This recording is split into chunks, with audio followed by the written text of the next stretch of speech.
नमस्कार, मैं हूं आपकी दोस्त MS आडर और आज मैं लेकर आई हूं चैप्टर 37। मेजर हेमांग ने कहा, हमें तुरंत इसकी सूचना ना अधिकारियों को देनी चाहिए। जब हेमांग और राहुल जांच में व्यस्त थे, सौम्या और कैथरीन के बीच बातचीत चल रही थी। डॉक्टर सौम्या ने मुस्कुराते हुए कहा, कैथरीन, तुम्हें राहुल कैसे लगते हैं? नर्स कैथरीन ने शर्माते हुए कहा, वो बहुत अच्छे हैं, थोड़े बेशरम भी हैं, लेकिन मुझे तो वो ठीक इंसान लगते हैं। मगर पता नहीं वो मेरे लिए कुछ महसूस करते हैं या नहीं। सौम्या ने हंसते हुए कहा, मैं देख सकती हूँ कि वो तुम्हें पसंद करते हैं। कैथरीन ने मुस्कुराते हुए कहा, तुम हेमांग के बारे में क्या सोचती हो? सौम्या ने मन में कहा, तुमसे क्या कहूँ, मुझे खुद नहीं पता कि मेरे और हेमांग के बीच में क्या रिश्ता है। फिर उसने दबी हुई आवाज़ में कैथरीन से कहा, वो मेरे लिए एक बेहद खास दोस्त हैं। इसी बीच मेजर राहुल और मेजर हेमांग वापस आ गए। राहुल ने मुस्कुराते हुए कहा, क्या बातचीत चल रही है? मेरे बारे में? मुझसे भी शेयर करो। Sharing is caring. सौम्या ने हंसते हुए कहा, कुछ खास नहीं, बस ऐसे ही। हेमांग ने गंभीर स्वर में कहा, हमें यहाँ से निकलना चाहिए।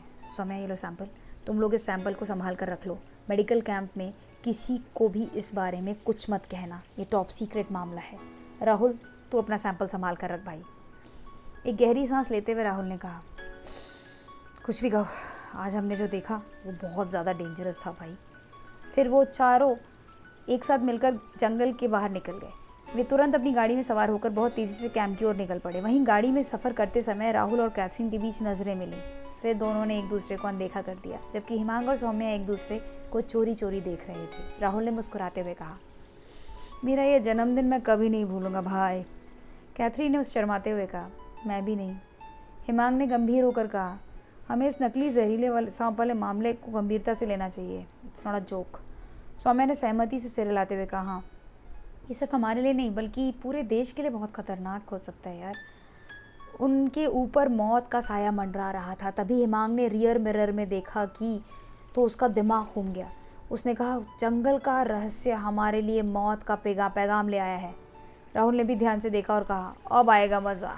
उसने तुरंत अपने बैकपैक से गन निकाल कर फायर करना शुरू कर दिया। सौम्या ने घबरा कर कहा, ये सब क्या हो रहा है? हेमांग ने कहा, उन नकली जहरीले सांपों के सौतेले बाप हमारे पीछे पड़ गए हैं। कैथरीन ने परेशान होकर कहा, मतलब? राहुल ने लगातार गन से फायर करते हुए कहा, तुम अपने दिमाग को फिक्स डिपॉजिट में रखो डार्लिंग, स्ट्रेस मत लो, मेडिकल प्रोफेशन पर फोकस करो। कैथरीन ने गुस्से में कहा, शट अप। उनकी गाड़ी के पीछे काफ़ी सारे ब्लैक थार गाड़ियां आ रही थी। वे लोग लगातार उनकी आर्मी के व्हीकल पर ओपन फायर कर रहे थे। दोनों तरफ से गन शॉट्स की बहुत ज़्यादा भयंकर आवाज़ें आ रही थी। हेमांग ने कहा, थैंक गॉड, हम सबसे बेस्ट कॉम्बैट व्हीकल लेकर आए हैं, पूरी गाड़ी बुलेट प्रूफ है।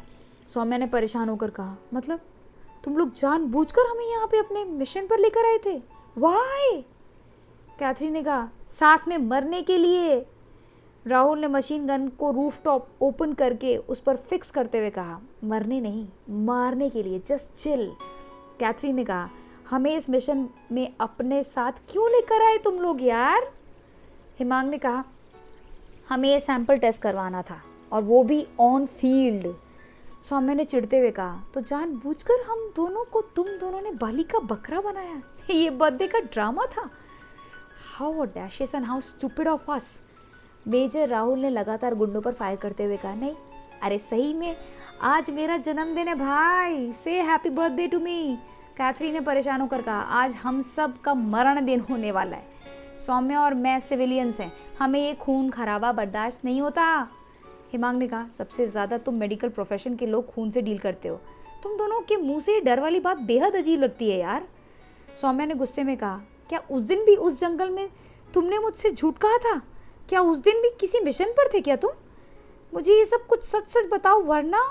राहुल ने गुंडों को अपनी गोलियों का निशाना बनाते हुए कहा, वरना ब्रेक अप, है ना? सही है ना?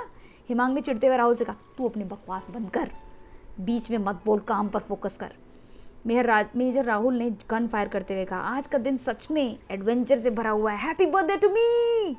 कैथरीन ने गुस्से में कहा, क्या बकवास कर रहे हो, हम मरने वाले हैं?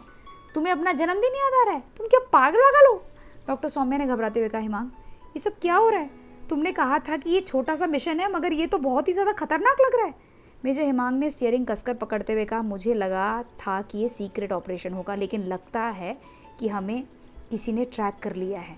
कैथरीन ने गुस्से में कहा, और हमें क्यों इस मिशन पर शामिल किया? हम कोई सोल्जर नहीं है तुम लोगों की तरह।